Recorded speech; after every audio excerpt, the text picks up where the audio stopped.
Welcome back to Solo Adventures. My name is Livi and I'm here back again with another video review.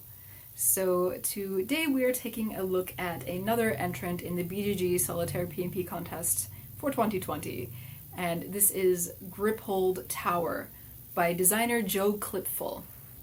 So Griphold Tower is a little game similar to the style of Palm Island, but instead of building an island, we are fighting monsters. So this is a little card combat game that you can hold in the palm of your hand. But how does it play? Let's take a look. Okay, so let's get set up for a game of Griphold Tower. So first things first, we sort out the cards. We have two boss cards and we set them aside.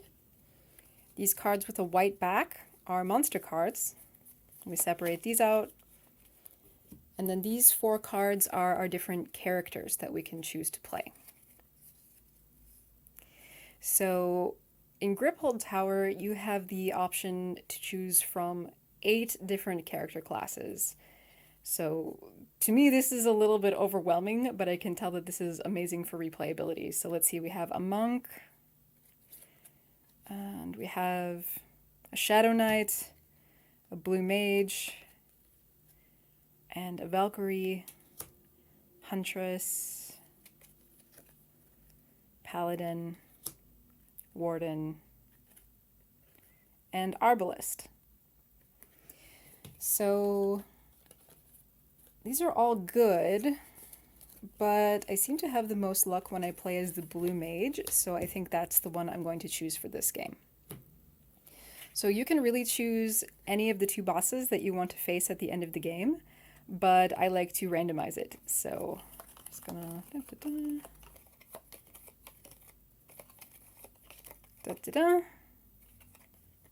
Azazel. Okay. So what we do is first we have to shuffle this deck, and we have to shuffle it pretty good. Because as you can see, a little bit like Palm Island, you can play the cards in more than one direction. So there are 12 cards, but there are 24 different monsters, and it all depends on which way they're facing. So I'm just going to do a quick shuffle.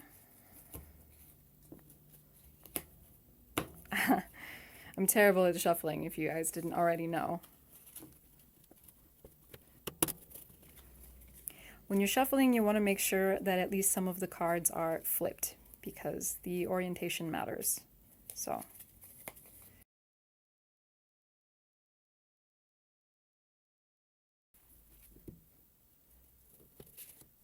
now after this is shuffled, you can turn it to face us. And then what we do is we take the boss card and we orient it so the 1 is in this position. And we put it in the back. Now, it is entirely possible to play this game using just your hands and not having a table or anything. So first when we get set up, so we're going to be playing on normal mode, which means that we get to start with 4 strength cards.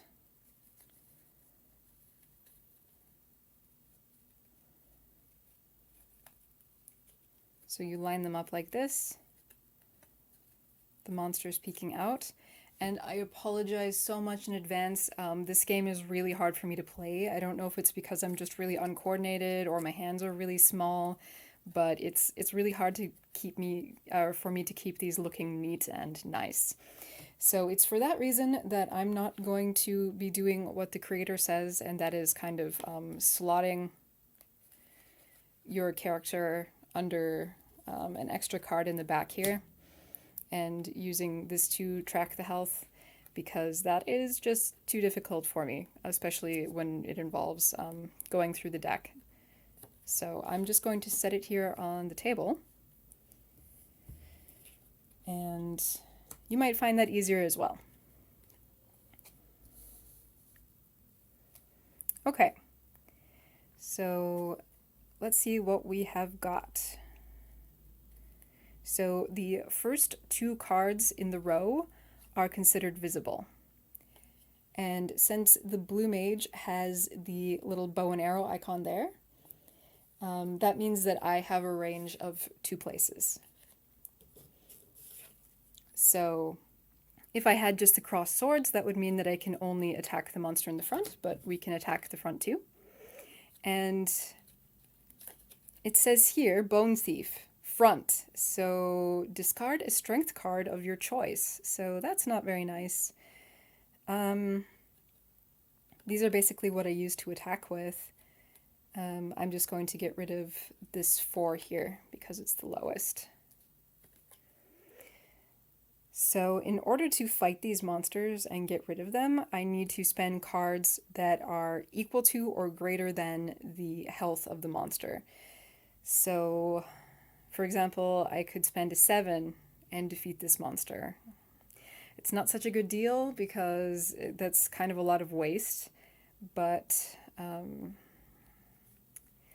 we can look over here at the Ishigaru, and the monsters behind it have +2 health. So I want to kill this monster before he has a chance to buff the health of the other monsters. So I'm going to spend 7 to defeat the Ishigaru and put it behind. So when you defeat a monster without the use of abilities, you can stick it in your strength pile. You can slot it. It's called slotting. Okay, so this one has an instant ability. So it says rotate another visible monster. So these are the only 2 visible monsters. That means I rotate this one. Summoner, instant. Put other half of last defeated monster in the front. So the last defeated monster was the Ishigaru. And now I put the other half, so flip it around, in the front. So I lost my strength card and now I have to fight another monster. Okay, so it says for every 2 surplus to attack applied to the mummy, take 1 damage. The good news is I have 7, so I can defeat it perfectly. And I defeated the mummy.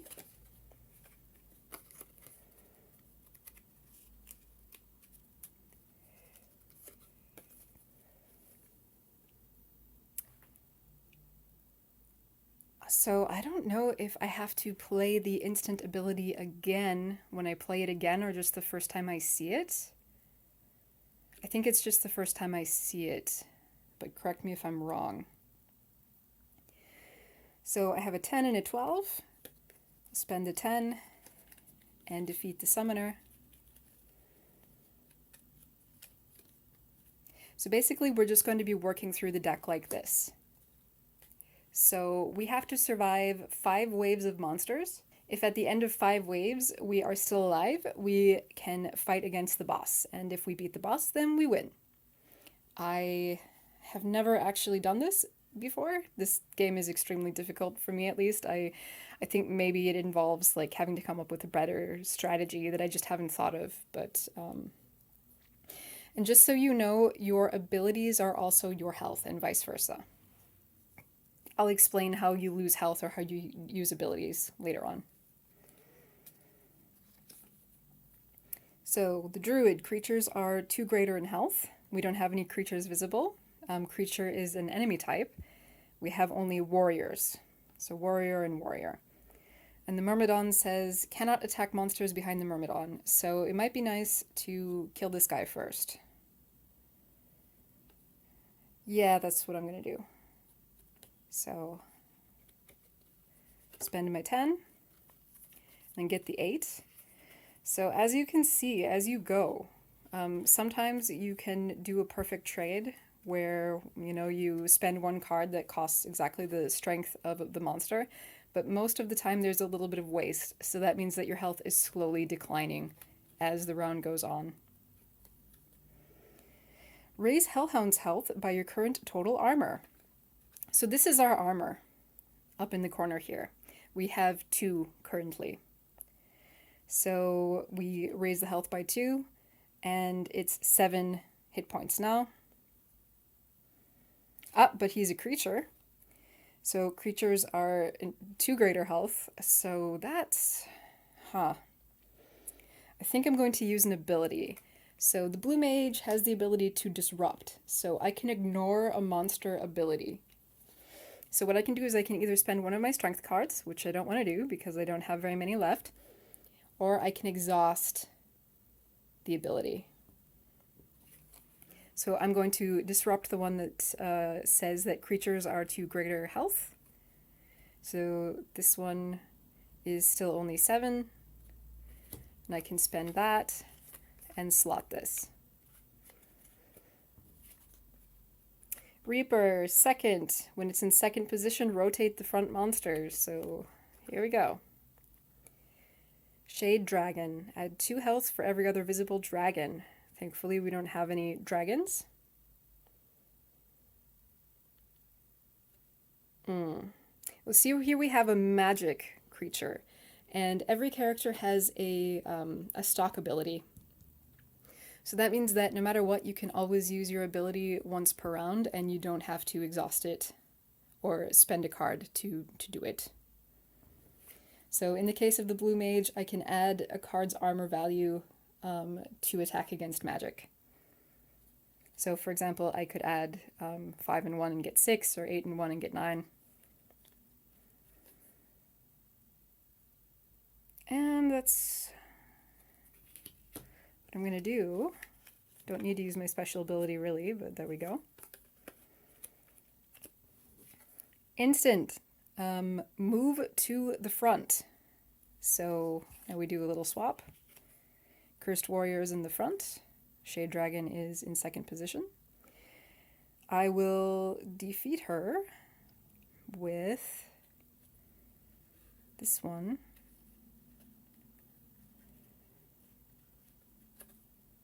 And I can keep her.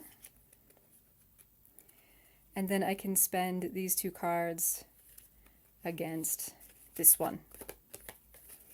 So that's the end of that round. We get to take 1 rest action. If I had any leftover armor, I would be able to spend 1 to rotate a strength card at the start of the next wave, but I do not have any leftover armor because I had to spend it all. So now we flip this one over, and we get ready for the next round. Oh, I totally forgot about this guy here. Oops. I'm just gonna pretend that didn't happen, okay? So we'll just shuffle up.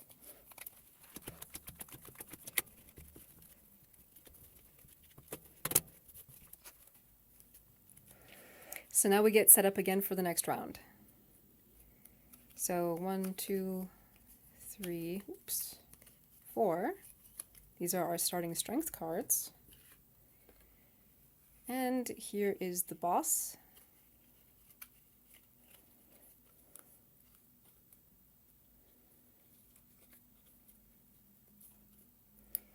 Okay.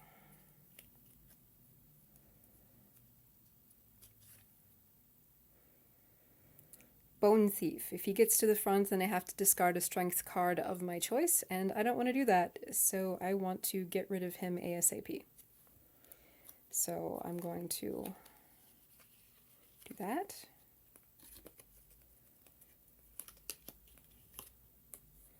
And do that.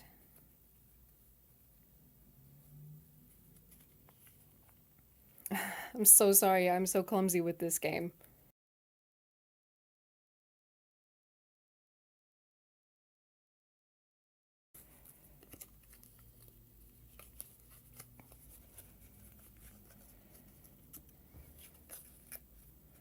Oh gosh, I'm all screwed up now.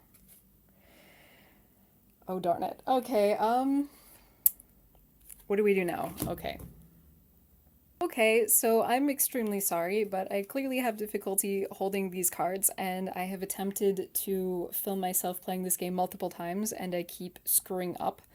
So I think I'm just gonna have to call it a day in that respect. I think you get the gist, though, of how that works. Okay, I am so sorry that I wasn't able to film this game properly, and it's entirely my fault.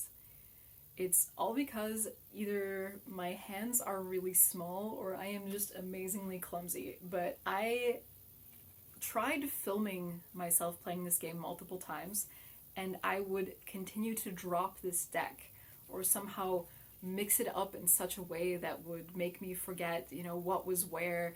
And the order and the orientation of these cards are extremely important. And there's not really that many of them in this game, so I would have to keep starting over. After a couple of hours of trying, I've thrown in the towel. I'm really, really sorry. I know this isn't very professional. I have to make a lot of videos though, and I really don't have any more time to spend attempting to doing this. So in the comments, I'm going to put a link to a video or two showing you a playthrough of this game. I think that these videos will do a better job of explaining how this game works, especially because I have a hard time just holding these straight in any kind of orderly fashion in my hands for the camera. One of the videos is by the designer himself, and it's really wonderful. It'll help you learn the game, so please check it out in the description below. But technical difficulties with the deck aside, what did I think about this game? I really like it, honestly.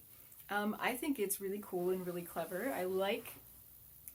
Now, despite the fact that I have a hard time holding this deck of cards, when I can get it to work, when I can really be patient and be really slow, and I'm not distracted by the camera, then I can make this work okay. The 8 classes are really great for providing replayability. There's just so many to choose from and so many different abilities, and if you beat the game, unlikely. I have still yet to win even once. I've gotten to the bosses a couple of times, but I always lose at that point. First off, this game is beautiful. So, yeah, the back is rather plain, but these cards are gorgeous. These look as close to like real retail game art as I think that I've seen so far in this contest. It's just pretty. They're really high resolution and really a lot of color. The classes each have a character portrait. The layout and the design is really fantastic and really professional looking, so I really appreciate this. So yeah, I like this game. It's fun but brutal. I feel like I die really early on, and I don't really know if it's my fault for having a bad strategy or if this game is just really that hard. But sometimes I feel like the game screws you over and you didn't really have any way to mitigate that. And I'm really okay with it because I like difficult solo games, but some people might not like that so much. Aside from the artwork, I think that if you can actually hold this in your hand properly, the design is quite elegant. If you have nice, big, strong hands and dexterous fingers and you can have everything laid out properly, it's just a little game that you can, I don't know, play while you're waiting in line or just take pretty much anywhere. And since it's based on 5 short rounds, you can just keep track of where you were and then pick up where you left off. The bosses in this game are absurdly hard. I don't want to say that I never came close to beating a boss because I think I've come within 5 points. But yeah, they're tricky, they're hard. I don't know. My strength is always just so reduced by the time I get to the bosses that I feel like I really stand no chance. And this is especially because you can't use your abilities. Not being able to use your abilities against the bosses kind of sucks because the abilities are really what make your character flavorful and unique. I don't know how this game could have been rebalanced to allow that, but I think that's something that I really miss and would be kind of cool. If every character had one ability that's specific for bosses or something, that'd be cool. This game is rather easy to learn, I would say, just by reading the manual. But I do think that it really helps to watch a video of somebody who knows what they're doing manipulating these cards to give you a better idea of how it's supposed to look in your hand. Once again, I'm sorry I failed utterly at this. So what's my verdict on Griphold Tower? I think this is a really fun game that's kind of a step up from Palm Island. It's definitely not casual, and since it has a win and a lose condition, I kind of like it better than Palm Island in that regard. But yeah, it's hard. I like it because you will have to try a lot, but some people might get frustrated. Having 8 classes of characters to choose from is wonderful. A little bit overwhelming at the beginning because you're just wondering which one you should choose. But honestly, if you just pick one at random, I think you should be okay. Some of them are more complicated than others, but sometimes you have to be really careful about what order you activate the monster abilities in, and it can be a little bit tricky to keep track of that. The other thing is that unless you have memorized these cards, the rotate abilities can be really tricky. So for example, the blue mage has the ability to gain wisdom, so rotate your lowest strength card. Well, if you don't know what the other side of your lowest strength card is, if you rotate it, it might actually be lower. So you'll have to look at all of the cards. I think you're allowed to, and that can kind of make your hand a little bit disorganized and things can slide around. So that was tricky. Not terrible by any means, but hard for me at least. I really like Griphold Tower. It's small, it's tight, it's relatively fast to play through, and it's brutally difficult. If you try to beat each of the 2 bosses with each of the 8 classes, you are not going to be running out of content anytime soon. So check out Griphold Tower if this sounds like it would appeal to you. I think you might like it. Thank you so much for watching. I really appreciate it. If you like what I'm doing here, please like and subscribe, and I will see you in the next video.